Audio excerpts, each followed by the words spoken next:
Hi, I'm Marge Kinney, and if you're an artist, you will know that sometimes after we've made a painting, we say, why did I do that? And why did I do that? Well, that's what this video is about. And I'm going to repaint a painting so that it will take care of all of the little items that I wish I had done. Here we go. When I first started painting this painting, I had lost my photograph. So I was basically using one that I had planned for a smaller painting. And then after I finished it, I discovered the whole painting. So the part that I don't really care for with this one is that the ocean was way too high, and a lot of this doesn't have to be there. So even this can have some changes to it. So I was going to change it right on the original painting, but instead I think I'm going to start from scratch so that you can paint along with me and actually get the idea. A most common misconception of artists is that when we think of the sky, we think of it as blue. So what did I do with this other one up here? I painted the sky blue. And then the ocean really got too blue too. So I was going to spend some time in front of you showing you how to fix it. But instead, I think I'm going to start this other painting from scratch. But if you look at these colors, and this is on another one of my playlists that show how to really follow, you take your picture and then match it to one of these colors. When I matched what I want, it is going to be cobalt blue and cad orange because I'd really like to have just a soft blue followed by a soft aqua in the foreground. So we get to see what happens, and before that's exhibited again, the higher one up, the bigger one, it will be changed to a softer, more enjoyable blue. Okay, so let's start painting. Okay, I'm starting with folding my painting. This fits perfectly from here down to here. The diagonals match. So I folded the painting, the photo, into pieces. So I'm going to relate that to my canvas. So I'm going to use white paint, and I have already undertoned this with Naples yellow and orange. So I'm going to make little dots here, here, here, here, here, here, here, here. That takes the place of gridding. All right, now I know that at the very middle, if I were to start with that, with a little bit of ultramarine and burnt sienna, and put in this rock right here. I can put in that rock and then this rock, and then come on over, and I follow this line because that's what was happening. Follow this line, and this has a little bit of Indian red and burnt sienna, and again ultramarine blue and burnt sienna make a pretty dark color along the top. It goes halfway between the two white dots.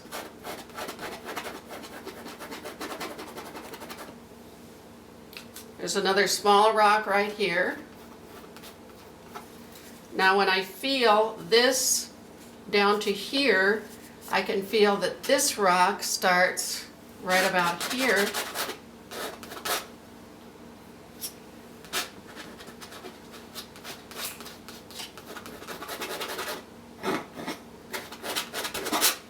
And it starts using a little bit of yellow and yellow ochre and Naples yellow.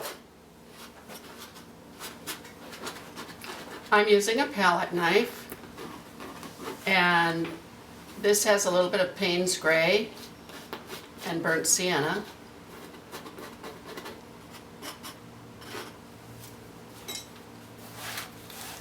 Here's my paper.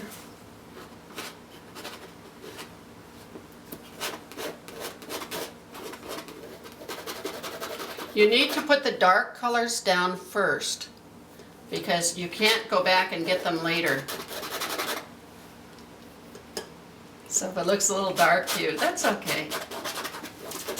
And also, I use artist license. I don't try to make a picture exactly like it is because the rocks change the minute there's a next wave.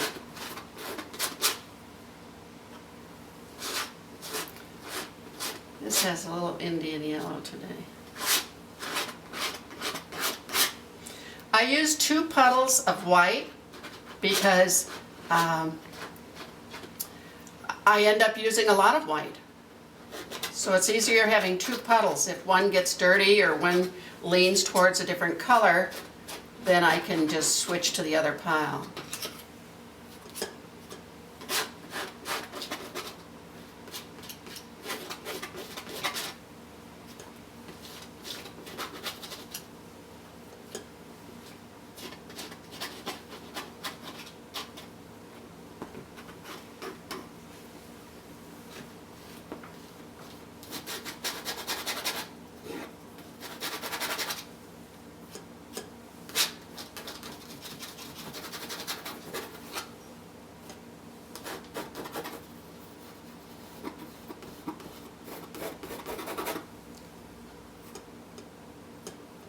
Again, pretty much sticking with ultramarine blue and burnt sienna.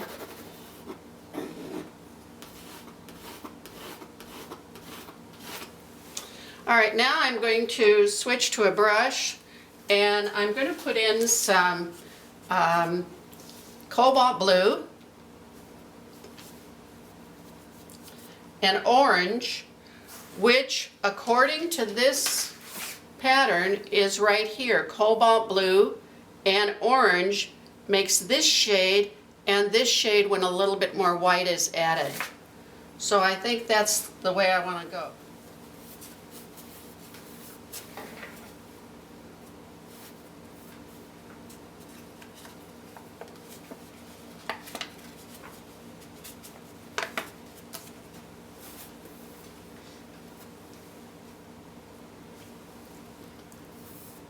I'm going to use a little bit of media. This is not turpentine. It is not a mixture, which some of you use, of Damar varnish and stand oil and turpentine. I'm familiar with that, but I don't use turpentine. So this is just a medium, and it's going to make my brush move a little bit more quickly and smoother.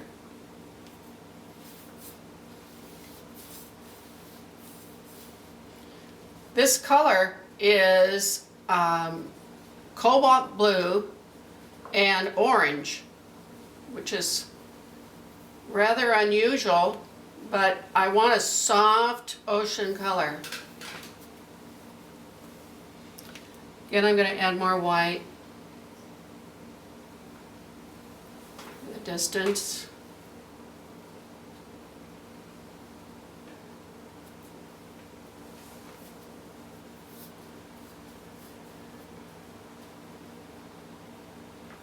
Now in the distance, if there were waves, they would be very, very short because having to do with perspective, just like the end of the road gets extremely narrow. Well, so do waves as they go into the back of the painting. Very, very tiny.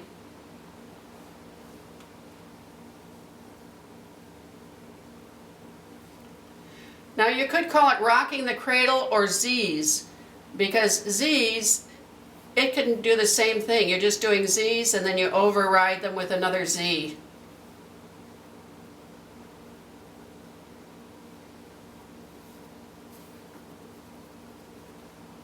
It's very easy to make the ocean crooked. So I usually, during the painting several times, take a brush and mark the point of the brush and my thumb from one end to the other. Now look at that. You see, it's higher over there than here, so I might as well fix that right now. There, that's all I have to do to fix it. There. Okay, carry on.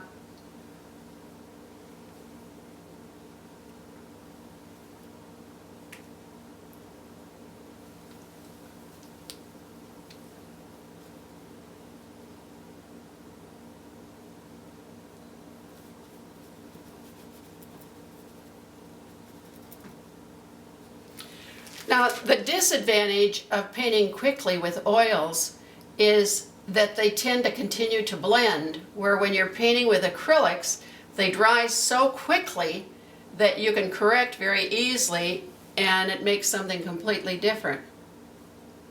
But not with oils. But with oils, then too, you can keep painting. Now, remember that I'm an artist that's called a dirty brush painter. I do not use turpentine, and I don't go cleaning the brush between each and every part. So I kind of just wipe off the brush on my towel. All right, the next color, as it gets closer to the shore and the rocks, I'm looking at this, and I'm going to take a little cerulean blue and Naples yellow to come closer to this color, because usually as there's less depth, it gets lighter. So it's going to appear lighter here.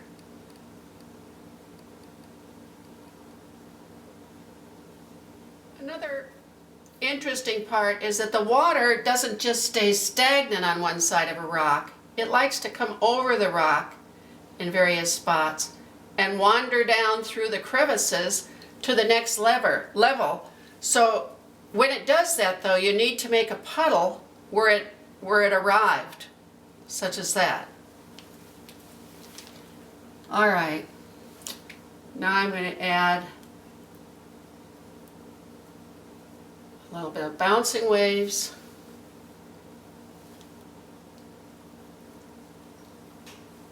And as I've mentioned before, from time to time, if you take your thumb, you can make little spritzers like this, where the water is kind of spritzing into the air.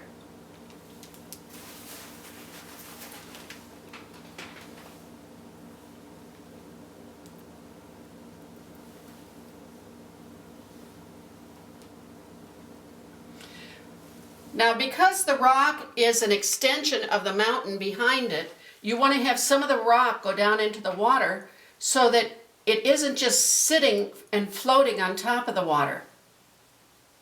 It can appear as a reflection, which if it's a reflection, then you make some downward marks and come across that.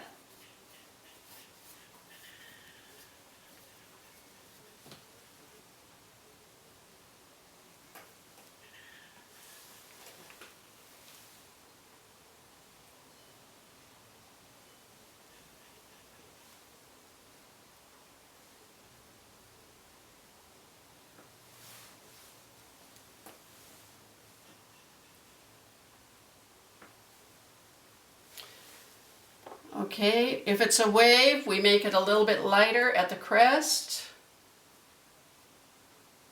before it comes over and falls forward.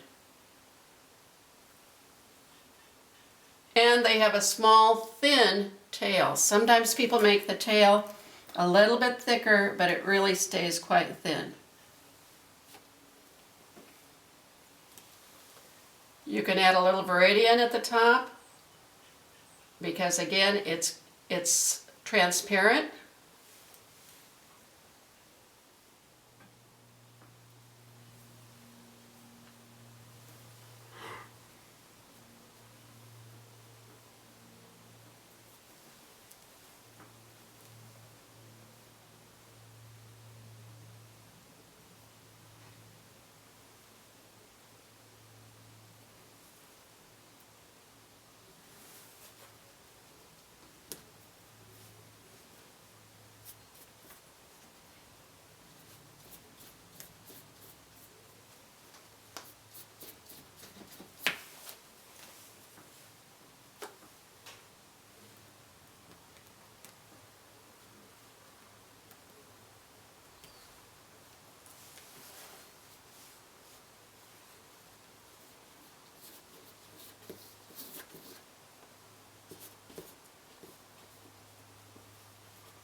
Rocks are not screaming out, "Hey, that isn't the way I look." they're just going along for the ride. So, you know, you can have fun. You can make different colors because every time the water comes through or the time of day is different, the water just keeps changing the color of the rocks, which is wonderful.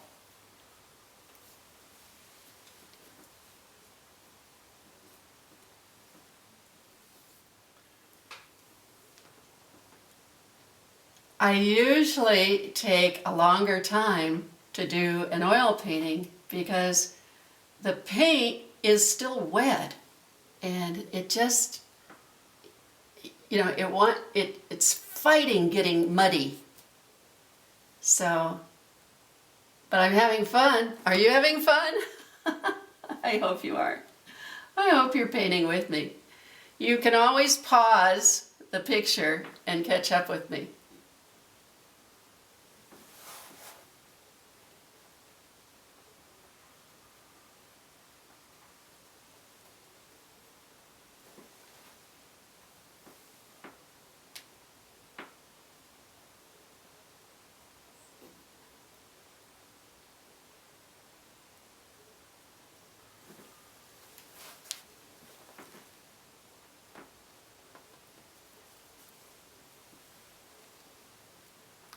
Now I'm going to darken the front. You never want to have a rock or a road come right off the edge because it leads your eye right off the painting. So we won't do that today, that's for sure.